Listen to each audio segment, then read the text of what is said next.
They said the map was useless, but it led him to the most important place in the world. Tom was a quiet man. He lived alone in a small apartment in the city. He worked at a bookshop. Every day was the same. He woke up, made coffee, walked to work, and came home. Nothing exciting ever happened in Tom's life. And honestly, Tom was okay with that, or so he thought. One rainy Tuesday morning, a strange old woman came into the bookshop. She wore a long gray coat and carried a brown leather bag. She looked around the shop slowly, like she was searching for something specific. Tom watched her from behind the counter. "Can I help you?" Tom asked. The woman looked at him with sharp eyes. "I am not looking for a book," she said. "I am leaving something."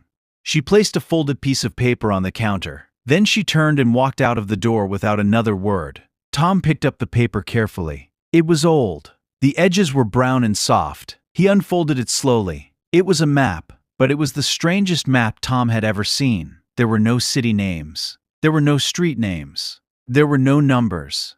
Only lines, symbols, and a small red dot in the center. At the bottom of the map, someone had written in small letters, "This map leads nowhere, but go anyway." Tom laughed a little. He thought it was probably a joke. He put the map in his jacket pocket and forgot about it. That evening, Tom was walking home in the rain. He took a shortcut through an old narrow street. Suddenly, he felt the map in his pocket. He stopped walking. Something felt different. Something felt strange. He took out the map and looked at it. In the dim light of a street lamp, he noticed something he had not seen before. One of the lines on the map looked exactly like the street he was standing on. Tom's heart beat a little faster. He followed the line on the map.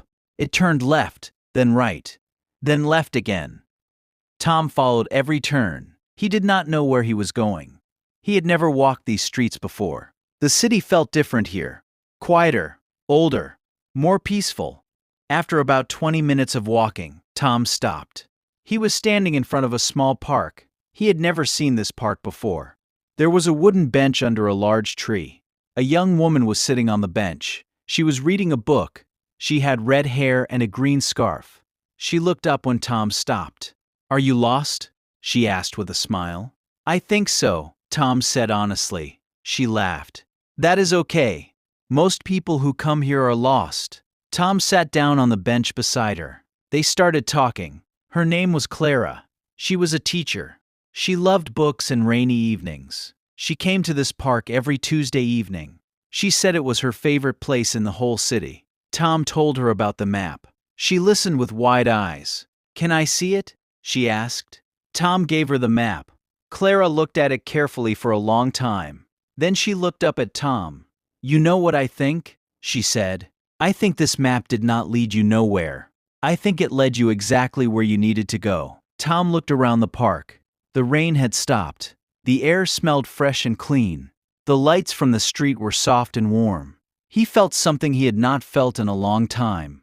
Peace, not the empty kind of peace he felt at home alone. A warm, full peace. He smiled. Tom and Clara talked for a long time that evening. About books, about life, about the strange and beautiful way that unexpected things happen. When it was time to go, Clara stood up and gave the map back to Tom.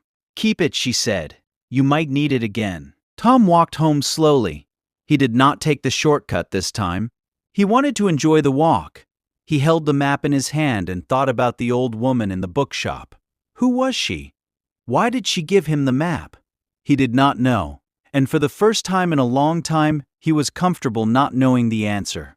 Some things in life are not meant to be understood. They are only meant to be experienced. Tom went back to the park the next Tuesday. Clara was there, and the Tuesday after that, and the Tuesday after that. Months later, Tom and Clara were sitting on the same bench under the same tree. Clara asked Tom a question. "Do you still have the map?" Tom reached into his jacket pocket. He pulled out the old folded paper. He opened it slowly. But something had changed. The lines were different now. They had shifted. And the small red dot was no longer in the center. It was now at the edge of the map, near a small symbol that looked like two people sitting together. Tom showed it to Clara. Clara looked at it quietly. Then she smiled. "I think it is still working," she said softly. Tom folded the map and put it back in his pocket. He looked at Clara. He looked at the park. He thought about his life 1 year ago. quiet, empty, safe. And he thought about his life now. Still quiet, but full. Full of good conversations. Full of warm evenings. Full of simple happiness. The map had led him nowhere. And nowhere turned out to be the best place in the world. Thank you for listening. If you enjoyed this story, please like, share, and subscribe to CEM Institute for more English listening stories. See you in the next one.